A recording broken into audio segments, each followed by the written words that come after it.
dibukakan, diperlihatkan surganya yang seluas pandang, dia bisa membuat seluas pandang mata dia. Dan jadilah kuburannya taman dari taman surga. Bisa digambarkan alam barzah itu seperti apa ya? Alam barzah tadi saya bilang, jadi kalau dalam hadis Nabi Muhammad SAW, kita bicara Islam ya. Kalau orang mengantar jenazah yang biasa dipikul, diturunkan ke liang lahat, nah 3 langkah pengantarnya pulang, dia masih bisa mendengarkan trompa sendal mereka. Setelah 3 langkah sudah tidak lagi. Lalu malaikat mungkar nakir datang, tanyalah kepada dia siapa Tuhanmu, siapa nabimu, apa agamamu. Maka dia kalau jawab dengan baik, dibukakan baginya pintu surga. Dan dihamparkan permadani untuknya dari surga. Kemudian disampaikan kepada dia bau wanginya surga itu. Jadilah kuburannya taman dari taman surga. Begitu terus sampai hari kebangkitan. Alam barzahnya dia alam tuh? barzahnya dia. Oh, jadi bukan satu alam barzah di mana semua orang merasakan alam barzah, suasana alam barzah yang sama? Enggak, dia di posisi dia. Dia di tempat dia. Tempat masing-masing. Paham. Kemudian kalau dia orang yang tidak bisa jawab, dibukakan. Kalau memang dia dasarnya ahli neraka, maka akan dibukakan pintu neraka. Kemudian dia akan merasakan adanya siksaan di neraka, di kuburan itu. Di kuburan itu? Ya, seperti kata Nabi Muhammad SAW, akan datang malaikat yang akan memukul dia dengan sebuah palu, dan dia teriak, semua mendengarkan kecuali jin dan manusia. Jadi ada cerita tentang kehidupan di alam barzah itu. Oh, jadi di alam barzah yang jahat ini ibaratnya nih Ustadz, dia udah disiksa di situ. Jadi, dia sudah mengalami neraka kecilnya lah ibaratnya di situ. Sembari menunggu hari kebangkitan nanti. Betul. Nah, kita kan tidak bisa pungkiri Ustadz, manusia pasti ada dosa ya Ustadz ya. Maksudnya ada yang lebih banyak berbuat baiknya, ada yang lebih banyak berbuat dosanya. Anggaplah dia banyak berbuat baik. Dosanya tetap dihitung ini. Ya, kecuali dia taubat. Nah, ada istilah taubat dalam Islam. Taubat itu maksudnya kembali kepada Allah. Jadi, sehebat apapun dosa seseorang dia kerjakan, selama dia taubat, nasuha. Nasuha itu berarti murni. Dengan 3 syarat. Dia meninggalkan dosa itu seketika. Misalnya dia lagi zina, dia lagi menipu, berbohong. Dia berhenti. Dia hentikan. Dia sesali. Yang kedua, dan dia janji sama Allah tidak ulangi. Maka dia maafkan kesalahannya. Kalau ditambah poin keempat, itu kalau berhubungan dengan hak Allah. Kayak tinggalin sholat misalnya, atau dia berzina. Tapi kalau berhubungan dengan hak makhluk, kayak misalnya dia pernah menyakiti orang, dia gunjing, fitnah, pernah memukul fisik, pernah mengambil harta, itu hak makhluk, ditambah syarat keempat. Dia harus meminta keridoannya orang itu. Oh, berarti harus ketemu? Ya, minta maaf. Kalau itu benda barang dia kembalikan. Nah, itu baru kemudian taubatnya diterima. Nah, ini kalau dia sempat taubat sebelum meninggal, aman. Dia tidak akan kena hukuman. Makanya biasa kalau dalam Islam itu kayak di khutbah Jumat, di kesempatan momentum ceramah, biasanya pasti banyak kiai, ustadz itu pada menyampaikan, ayo taubat, kembali kepada Allah. Ya, kembali kepada Allah sebelum datang siksaannya. Gitu. Oh, ini ada pertanyaan. Jika ada orang nih tinggal di daerah terpencil ya Ustadz, ya kan masih ada tuh yang tinggal di hutan-hutan. Dia tidak mengenal agama. Jangankan agama Islam, mungkin agama lain pun dia tidak tahu. Yang dia tahu kan cuman mungkin tradisi ya. Tradisi. Terus kemudian dia meninggal nih Ustadz.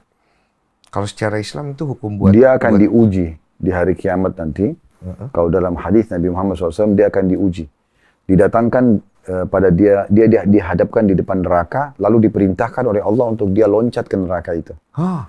Kalau dia patuh, maka kata Nabi Muhammad SAW, api neraka tidak akan melahapnya sedikit pun. Tapi kalau dia tidak patuh, dia tidak mau, berarti memang dasarnya orang yang patuh tadi itu, kalaupun di dunia sampai kepadanya informasi, pasti dia akan patuh. Tapi orang yang disuruh tidak mau, maka berarti nanti di dunia pun walaupun datang sampainya informasi wahyu, tetap dia tidak mau ikut. Ya, akan diuji seperti itu. Bagaimana apabila seseorang itu secara kehidupan ya, praktiknya dia melakukan penyerahan diri total kepada Allah, pada Tuhan ya.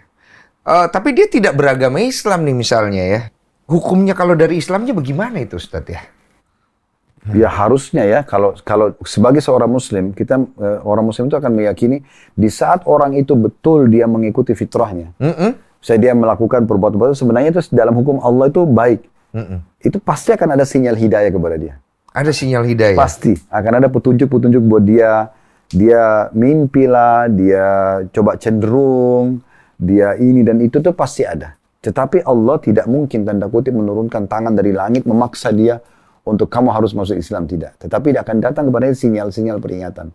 Tapi Ustadz ya, kalau misalnya sinyal-sinyal yang kita bicarakan ini dalam bentuk hidayah ini, ada nggak sih kuasa Allah di situ yang menggerakkan hati orang ini untuk menjemput sinyal itu? Tentu saja, ada. Cuma kan begini, saya katakan tadi, Allah itu tidak pernah memaksa hambanya. Allah memberikan kita kebebasan sepenuhnya. Makanya Allah dalam Al-Quran, "Faman syaa falyu'min", siapa yang mau beriman silahkan, wa man syaa falyakfur. Dia mau kufur juga silahkan.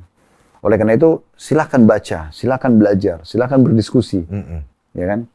Tinggal lihat paparannya, mana kira-kira yang merasa tenang di hati, jalankan. Nah, seperti itu. Tetapi memang Allah Subhanahu wa taala memang memberikan ketenangan bagi orang-orang yang sudah menganut agama Islam, dan itu banyak sekali pengakuan orang yang sudah masuk Islam. Dan di masa kita sekarang sudah tidak ada sesuatu yang tertutup lagi. Maksudnya, contoh misalnya kayak kasus Palestina aja sekarang, banyak sekali orang di Eropa dan Barat masuk Islam karena mereka kaget. Ini sebenarnya keyakinannya apa orang-orang ini? Kok bisa setabah itu?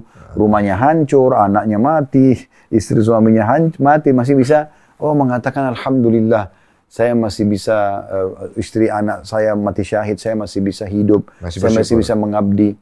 Bagaimana ada satu bapak tua ditanya, rambutnya putih sudah, ditanya di Palestina, di Gaza sekarang. Lalu bagaimana kau akan hidup? Dia bilang rezeki sudah Allah catatkan.